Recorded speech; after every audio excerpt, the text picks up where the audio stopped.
अस्सलाम वालेकुम प्यारे दोस्तों, मैं हूं ज़िया महमूद अहमद और एक दफ़ा फिर आपकी खिदमत में हाजिर हूं।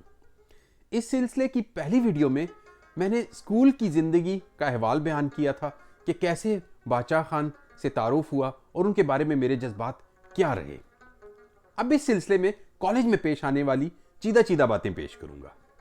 जब हमारा एडवर्ड्स कॉलेज पेशावर का दौर शुरू हुआ तो मुल्क में ज़ियाउल हक की बदतरीन आमरीत थी और उसके खिलाफ सियासी जद्दोजहद उरूज पर थी। बेनज़ीर भुट्टो साहिबा जलावतनी ख़त्म करके वापस आ चुकी थीं और अपनी पार्टी को हर लेवल पर मुनज़्ज़म कर रही थीं। कॉलेज में भी काफ़ी सियासी सरगर्मियां जारी रहती थीं। इस वजह से मुख्तलिफ सियासी जमातों वालों के साथ बहसों के मौके मिलने लग गए। पीपल्स पार्टी वाले काफ़ी मुतहरिक हो चुके थे, चुनांचे उनसे तबादले ख्याल का मौका भी मिलता रहता। एक दफ़ा बेनज़ीर भुट्टो पेशावर आई तो पेशावर बार रूम में उनका खिताब सुनने गया और उन्हें बहुत करीब से देखने का मौका मिला। उनकी तकरीर बहुत ज़बरदस्त थी और उनकी शख्सियत में भी बहुत चार्म था। कॉलेज में दूसरों की किताबें पढ़ने का मौका भी मिला। कुछ तरक्की पसंद दोस्तों के साथ नशिस्तें हुई जहां उन्होंने कम्युनिज्म और सोशलिज्म के बारे में बात की और आमतौर पर राइज कुछ गलतफहमियों को दूर किया और बताया कि यह निज़ाम माशरे में कैसे बेहतरी ला सकता है। कॉलेज की लाइब्रेरी में किताबों का एक बहुत बड़ा ज़ख़ीरा था। वहां मैंने सलमान तासीर साहब की भुट्टो साहब पर लिखी हुई किताब पढ़ी। इसके अलावा सैयद सिब्ते हसन साहब की भी किताब वहीं पहली दफा पढ़ी और काफी और मशहूर राइटर्स की किताबें देखने का मौका मिला। लेकिन हमारे मोहतरम उस्ताद यूसुफ अनवर साहब की रफाकत इन सब पर भारी निकली। आपसे कई दफा गुफ्तगू का मौका मिला। वो इल्म का एक समंदर थे और उनकी बातों में हमेशा बहुत गहराई होती और सोचने के नित नए जाविये मिला करते। वो आज भी इन अंधेरों में दिए जलाने की कोशिश में इसी जज्बे के साथ लगे हुए हैं। एक दिन एक क्लास फेलो ने मुझे वली खान साहब की किताब हकायक हकायक हैं पढ़ने के लिए दी। अपनी आदत के मुताबिक मैंने किताब दिबाचे से पढ़नी शुरू की। इसमें वली खान साहब ने लिखा था कि उन्होंने ये किताब लंदन में इंडिया ऑफिस लाइब्रेरी में मौजूद हिंदुस्तान से मुतल्लिक सरकारी दस्तावेजात से देख कर लिखी है और किताब में ऐसे काफी हवाले भी मौजूद थे। तब मुझे इंग्लैंड का यह कानून पता चला कि कोई भी सरकारी दस्तावेज अपने इजरा के 30 साल बाद पब्लिक के लिए खोल दी जाती है।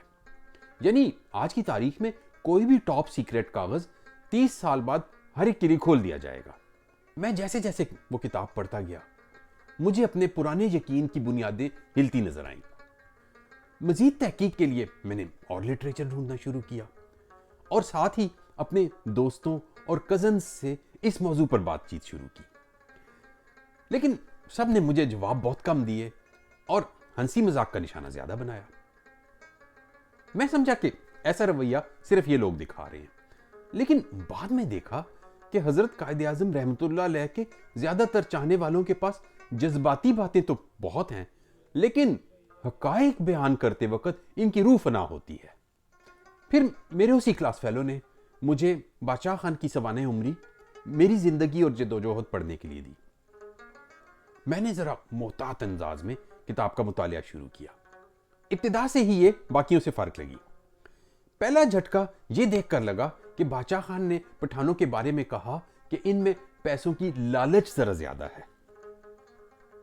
मैं सोच में पड़ गया कि अमूमन सियासी लोग अपनी कौम की तारीफ और तौसीफ में जमीन और आसमान एक कर देते हैं, लेकिन ये तो इन्हें लालची बोल रहे हैं।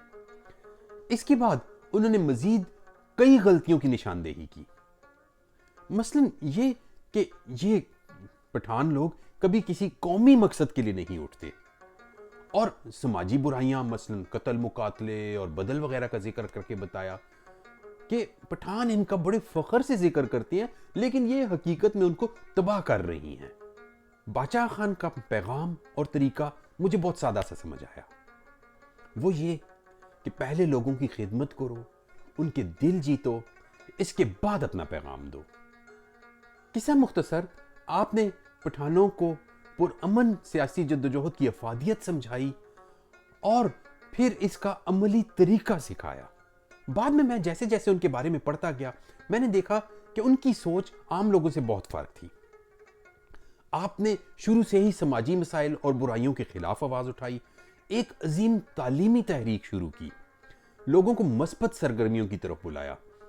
ایک دلچسپ واقعہ یہ ہے کہ آپ نے گاؤں میں گڑ کی منڈی یا آڑھت کا کاروبار شروع کیا۔ اس پر خاندان کے لوگ انہیں منشی کہنے لگ گئے اور کہا کہ دیکھو وہ ہر وقت بیٹھ کے نوٹ گنتا رہتا ہے۔ بہرحال کچھ وقت گزرنے کے بعد آپ نے ان سب کو ایک دعوت پہ بلایا اور ان کو بتایا کہ دیکھو جتنے پیسے تم لوگوں نے زمینداری سے ایک سال میں کمانے تھے وہ میں نے ایک مہینے میں کاروبار سے کما لیے، تو تم لوگ اس طرف کیوں نہیں آتے؟ اس پر ایک بندہ کھڑا ہو گیا اور آپ سے کہنے لگا کہ یہ تم کیا کہہ رہے ہو؟ دیکھو خان تو وہ ہوتا ہے جسے اپنے کھیت کی حد بھی معلوم نہ ہو۔ اس پر بادشاہ خان نے جواب دیا کہ بھائی جان گستاخی معاف، اپنے کھیت کی حد تو گدھے کو بھی معلوم نہیں ہوتی، اس لیے چرتا چرتا دوسرے کے کھیت میں گھس جاتا ہے اور پھر جیسے کہ آپ کو پتہ ہے ایسی باتوں پہ لڑائی جھگڑے شروع ہو جاتے ہیں۔ اس طرح کی مزید کئی باتیں دیکھ کر میں سوچ میں پڑ گیا کہ اس بندے میں اور دوسرے سیاستدانوں یا لیڈروں میں بہت بڑا فرق ہے، اور بہت سی ایسی باتیں ہیں جو اسے دوسروں سے ممتاز کرتی ہیں۔ یہ صرف جسمانی طور پر ہی دراز قد نہیں تھا بلکہ اپنے مقام کے لحاظ سے بھی بہت بلند تھا۔ اس طرح 18-19 سال کی عمر میں ایک تعلق شروع ہوا جو آج تک جاری ہے اور انشاءاللہ مرتے دم تک جاری رہے گا۔ آخر میں آپ سب سے کہوں گا کہ اگر آپ کسی بھی سیاسی لیڈر کے بارے میں ایک رائے بنانا چاہتے ہیں تو پہلے اس کے افکار کو خود سے پڑھیں اور پرکھیں، صرف سنی سنائی باتوں پر کوئی بھی رائے قائم نہ کریں۔ امید کرتا ہوں کہ آپ کو میری یہ ویڈیو پسند آئی ہوگی۔ اسے لائک کرنا، میرے چینل کو سبسکرائب کرنا نہ بھولیے اور اسے آگے شیئر بھی کیجیے۔ شکریہ۔